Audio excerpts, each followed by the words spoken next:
see why we always prevail with the quality of people we've had from here representing us. Our next speaker will be Windsor native Peter Rascoe III. He enlisted in the United States Coast Guard in 1983. His subsequent 30-year service in the Coast Guard included commanding surf rescue boats off the North Carolina coast, response to environmental disasters on the Atlantic and Gulf Coast, protective security of deep water ports in North Carolina, South Carolina, and Georgia during military response loadouts, and the command and control of offshore Coast Guard resources during major offshore rescues. He saw action in Operation Desert Shield and Desert Storm, Operation Enduring Freedom, the response to the 9/11 attack, Operations Hurricane Katrina, Rita. I've had trouble with Rita myself.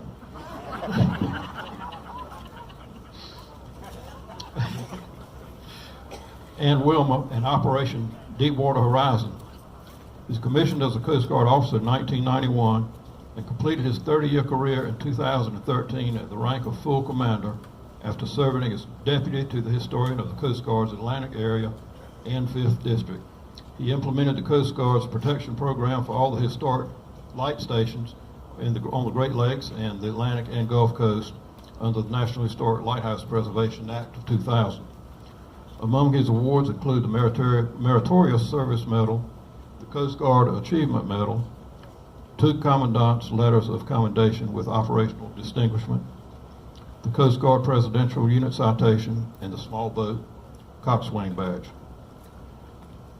Commander Rascoe also has a very distinguished record of service at the state and municipal government. He presently serves as town manager of Southern Shores. So I'm very proud to present to you Commander Peter Rascoe.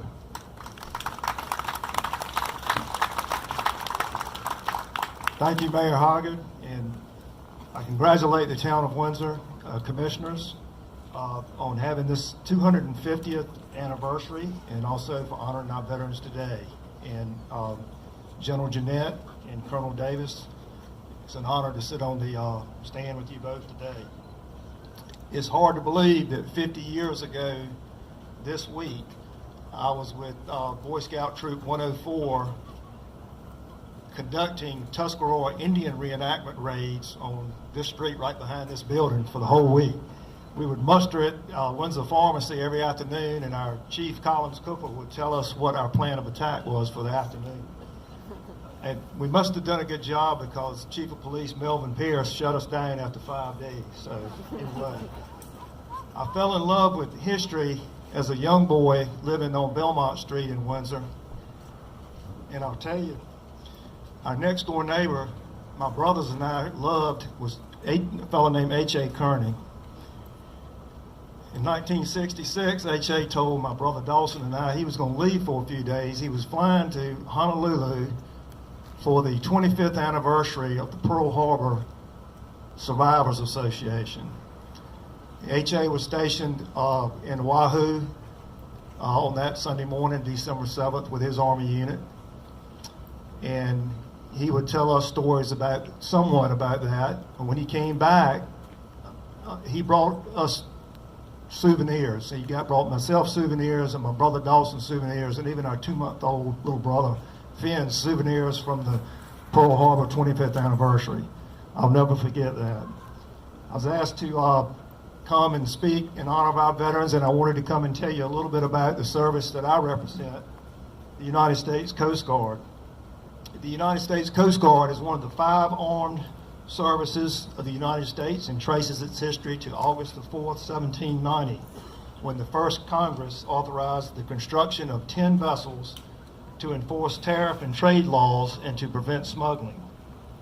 It was known then as the Revenue Marine Service or the Revenue Cutter Service. And it was known by that name the rest of the 18th century, the entire 19th century, and through early part of the 20th century. After that, this military service expanded its size and responsibilities as our nation grew. Until the Navy Department was established in 1798, the Coast Guard was our new nation's only armed force afloat. This force has continued to protect the nation throughout our long history and has served proudly in all our nation's armed conflicts. The Coast Guard's national defense responsibilities remain one of our most important functions even today. In times of peace, the Coast Guard today operates as part of the Department of Homeland Security, serving as our frontline agency for enforcing our laws at seas, protecting our marine environment and our vast coastline and ports, and saving lives. In times of war or at the direction of the President, the Coast Guard serves under the command of the Navy Department. It is the smallest of our country's 5 armed military forces.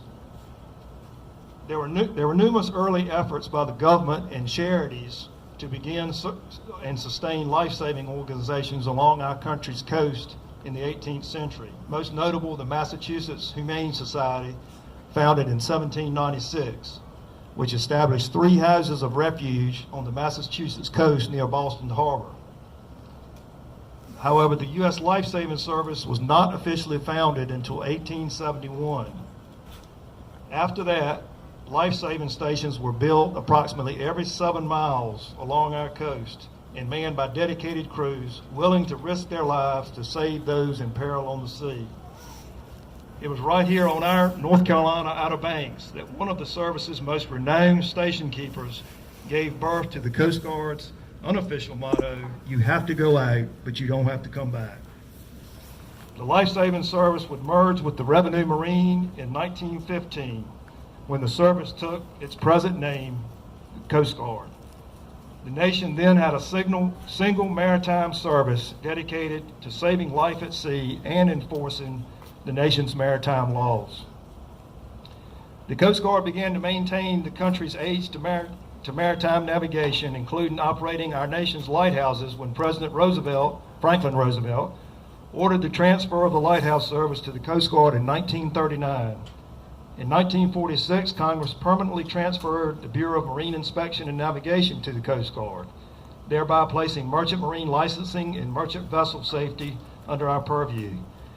The 1915 legislation giving the Coast Guard its new name expressly stated that it shall constitute a part of the military forces of the United States, thereby finally codifying the service's long history of defending us alongside the nation's other armed services.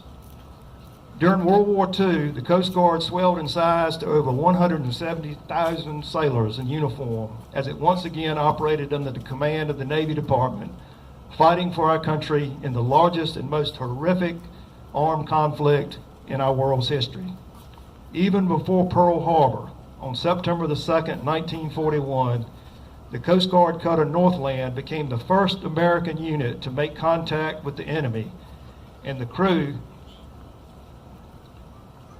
made the first U.S. naval capture of the war by taking the surrender of a Nazi weather station and its crew on Greenland.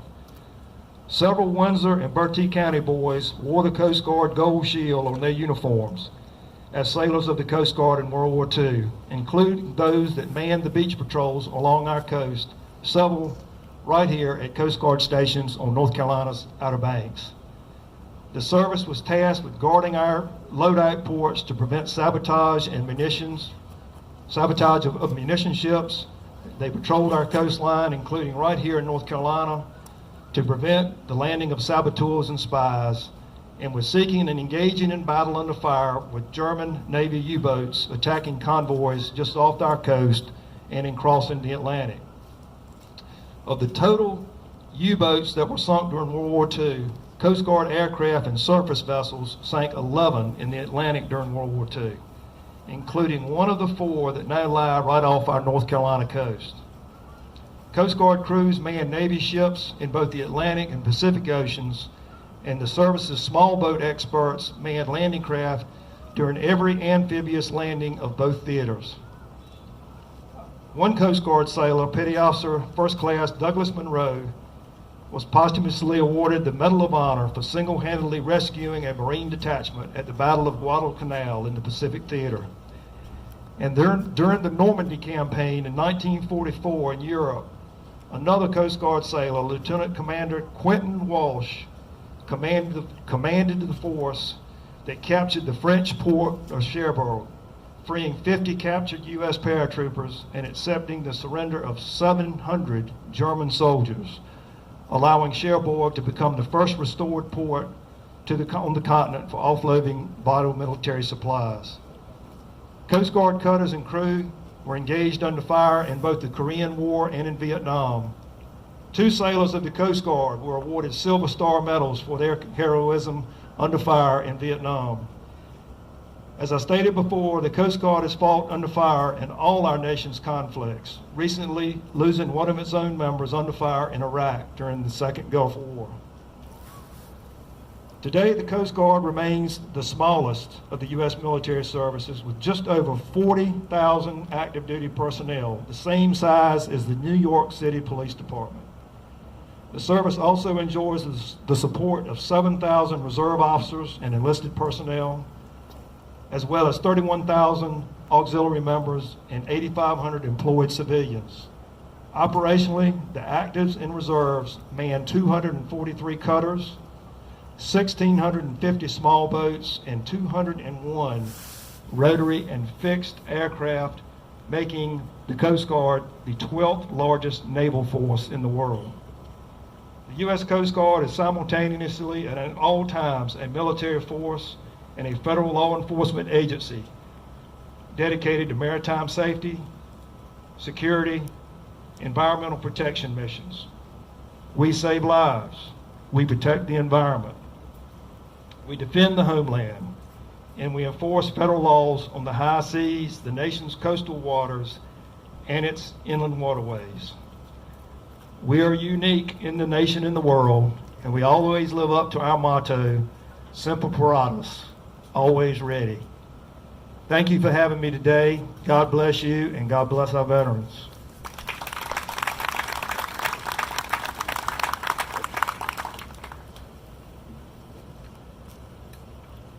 It's really appropriate that we have our 250th anniversary celebration on the same weekend as Veterans Day.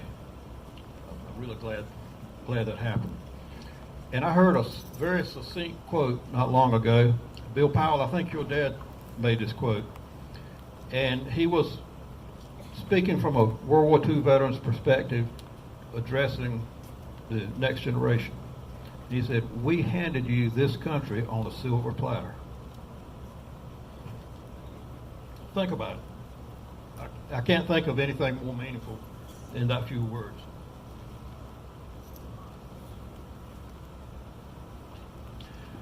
Next, we are very honored to have Laura Matrazzo of Chapel Hill, reigning Miss North Carolina. She earned the title in 2018 on June 23rd, representing the metropolitan area of Charlotte as Miss Metrolina. Collectively, Laura has earned $31,000 in scholarships from participation in the Miss America organization and graduated from Clemson University with a Bachelor of Science degree in marketing. Laura passionately advocates for financial literacy in North Carolina with her Social Impact Initiative, Money Talks, student-focused principles on financial management, for which she received the Miss America Community Service Award, as well as a Wells Fargo Community Impact Scholarship. She will represent the Tar Heel State at the Miss North Carolina competition in September as the 81st Miss North Carolina. I think it's great that we have someone now teaching financial literacy to younger students. Our education system forever has overlooked this, and I think it's really a sore need that Laura's doing a good job of filling. Laura, we're so happy to have you here today.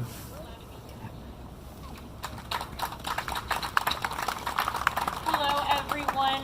Thank you for having me. And as I learned there are many Windsors in the United States, but I might be biased in saying this is by far my favorite. I am glad to be here today. When I was invited to celebrate the 250th anniversary of the town of Windsor with you all, I kind of thought to myself, I guess that's my Veterans Day celebration. Seems like we'll be celebrating that, and then we'll also be celebrating Veterans Day. But what I have learned so far today is those things are not mutually exclusive. This town has a rich military culture. It sounds like your veterans are your neighbors, your brothers, your husbands. They're delivering your babies. And that, I think, is just tremendous. To be able to stand here today as Miss North Carolina, to have represented North Carolina in the Miss America competition, I really wanted to make sure before I went that I knew what made me proud to be a North Carolinian. And the thing that I always come back to is our military. In North Carolina, I am so lucky to have spent so much time in Fort Bragg and to get to know the folks, the men and the women serving there. And then to be able to travel our entire state to small communities and learn that it's not just Bragg that hosts our servicemen and women, it's everywhere. And so thank you to each and every single one of our veterans. I am honored to represent the state of North Carolina for its military respect and traditions.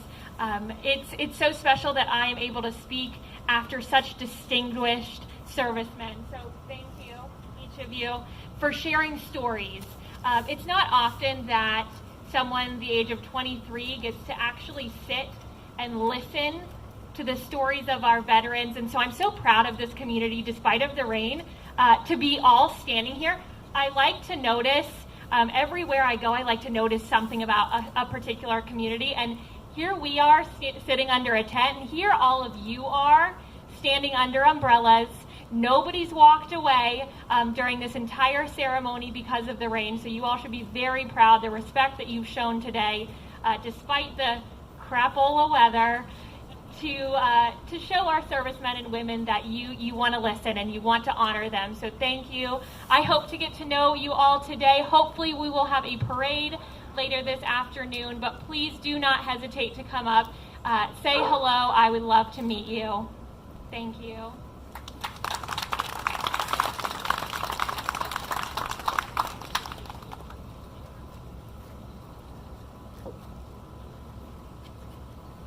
Thank you, Laura. Really nice to have you here. And Laura will be at the cake cutting at 3:30. We are moving that to the River Center because of the rain. And I guess a little bit of water doesn't bother us. We've all seen about 3 or 4 feet of water right out here. So, we got scars to prove that. I really would like to thank everyone that was involved in putting this on. I'm not going to try to name names either. I'll forget some. But we had a lot of people who really worked hard on this. All of the 250th committee and all the town employees. Just so many people have been involved in this, and we really appreciate that. So now we're going to have our parade, and then we'll have cake cutting at 3:30. Fireworks have been postponed. We'll have that another night. So it's been a pleasure to do this. Great to see all of you, and we'll have our parade.